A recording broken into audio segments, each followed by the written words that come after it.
ہم کوشش کر سکتے ہیں. اس حوالے سے آپ نے کیا محسوس کیا؟ سب سے پہلے تو کیونکہ ہم نے کوئی ایسے اس سے پہلے کوئی نیشنل لیول کا کوئی گیم کھیلا نہیں تھا، کیونکہ یہاں پہ ہم نے مطلب اپنی لیول پہ محلے میں علاقے میں کھیلا تھا اور فرسٹ ٹائم ہی کیایو میں ٹرائلز ہوئے تھے. تو اس میں پھر جب اس کراؤڈ کا پریشر، کیونکہ ظاہر سی بات ہے وہاں پہ ہوتا ہے، اور جو دوسری ٹیمیں تھیں وہ پروفیشنل ٹیمیں تھیں، وہ کلب سے کھیلی ہوئی تھیں اور بہترین کلب کے پلیئرس تھے وہاں پہ، جو کشمیر کی تھی، اسلام آباد کی تھی، اسی طرح دیگر صوبوں کی ٹیمیں پروفیشنل تھی.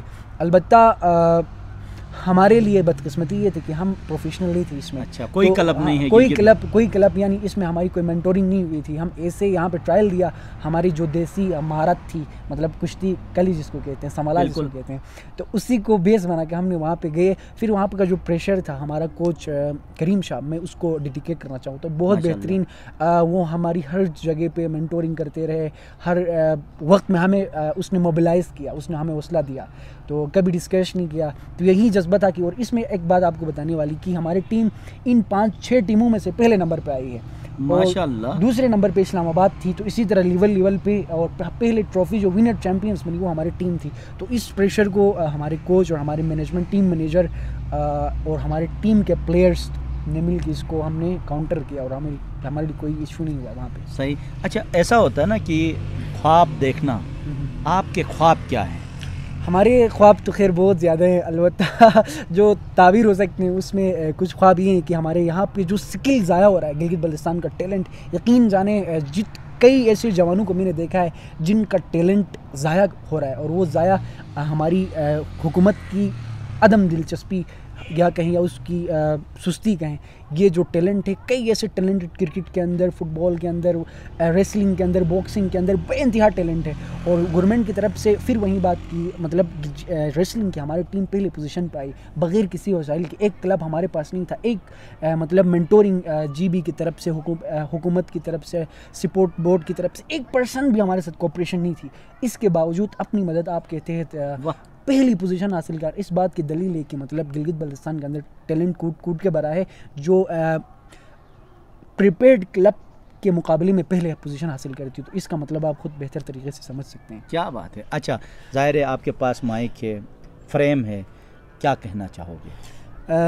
بس یہی ہمارا پیغام ہے کہ حکومت سے، جو بھی ادارے ہیں جو اس چیز کو دیکھ رہے ہیں، سپورٹ بورڈ کے نام سے بڑا ایک ادارہ بنا ہوا ہے. البتہ میری نظر میں، جہاں تک میں نے محسوس کیا، اسلام آباد سے یہاں تک ہم آئے، کھیلے، مطلب مجھے نہیں لگا کہ کوئی سپورٹ بورڈ ہے جو ہماری منٹورنگ کرتا ہے گلگت بلتستان کے ٹیلنٹ کی. تو ان کو چاہیے کہ اپنی ذمہ داری کا احساس کرے، اور احساس کر کے یہاں کا جو ٹیلنٹ ضائع ہو رہا ہے، خدا کے لیے اس کو بچائیں. جیسے علی صدپارہ نے پاکستان کا نام روشن کیا تھا ایک قریب علاقے سے اٹھ کے، جس طرح عثمان وزیر نے مڈل ایسٹ ایشین چیمپئن کا اعزاز حاصل کیا، تو وہ بھی اسی علاقے سے گزرا ہے.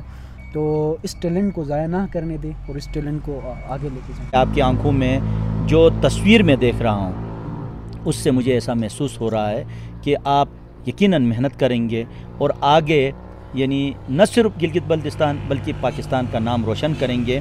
ایک دفعہ پھر آپ کا شکریہ، آپ نے ہمیں عزت دلائی. آپ کی وجہ سے ہم فخر سے یہ کہہ سکتے ہیں گلگت بلتستان میں ایسے جوان بھی، ایسے نوجوان بھی پائے جاتے ہیں. ناظرین، آپ نے سنا، آپ نے دیکھا، جو اداروں سے وابستہ لوگ ہیں ان سے میں ہاتھ جوڑ کے یہ گزارش کروں گا، اس وقت سوشل میڈیا پوری دنیا کے اندر ایک میسج آئے روز دنیا کو میسج دیتا ہے. سوشل میڈیا گلگت بلتستان میں جتنے بھی جوان ہیں یہ بے مہار اونٹ کی طرح ہیں. جس طریقے سے اونٹ مہار کے ساتھ آگے تو اس میں حسن ہوتا ہے، اسی طریقے سے پروفیشنل انداز میں ان کی ٹریڈنگ ہو، تربیت ہو، ادارے ہوں، کلبس ہوں، تو وہاں سے گلگت بلتستان کا ایسے نہ جانے کتنے چہرے ہیں جو پردے خفا میں ہیں، وہ سامنے آ سکتے ہیں. اور ان جوانوں کی حوصلہ افزائی کرنے کے لیے گلگت بلتستان کے اندر سپورٹ سے متعلق جو ادارے ہیں ان سے میری گزارش ہوگی کہ ان جوانوں کی آپ عزت کریں، ان کو موقع دیں، ان کے بیک میں رہ کر ان کی صلاحیتوں کو آزمائیں. گلگت بلتستان سے ایک بہترین پیغام آگے جا سکتا ہے. آج کی بیاک میں اسے ہزاروں جوانوں کو دیکھتا ہوں جو مختلف فیلڈ میں آگے بڑھ سکتے ہیں. ان کو آگے بڑھانے کے لیے ہم اپنے تئیں، ہم اپنی حیثیت میں ان کی حوصلہ افزائی کرنی چاہیے، اور ان کا جو مقام ہے، جو حیثیت ہے، جو عزت ہے، وہ انہیں ملنی چاہیے۔ انہی الفاظ کے ساتھ آج کی بیاق سے میں اجازت چاہتا ہوں۔ انشاءاللہ اگلی بیاق میں پھر ایسے چہرے لے کے آپ کی خدمت میں حاضر ہوں گا۔ تب تک اپنے میزبان انصار مدنی کو اجازت دیجیے۔ اللہ نگہبان۔